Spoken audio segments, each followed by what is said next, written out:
একজন পরাক্রমশালী রাজা একটি প্রাসাদ নির্মাণ করেছিলেন। একদিন এক বৃদ্ধা ভিখারিনী এসে সেই প্রাসাদের পাশে একটা ঝুপড়ি বানিয়ে বাস করতে লাগলো।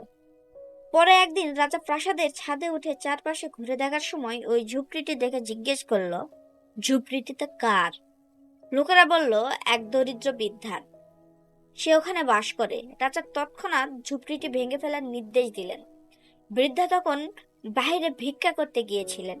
একটু পরে এসে দেখলো তার ঝুপড়িটা বিধ্বস্ত। সে আশেপাশের লোকদের কাছে জিজ্ঞেস করলো, আমার ঝুপড়ি কে ভেঙেছে? লোকেরা তাকে জানালো যে রাজা ভেঙেছে।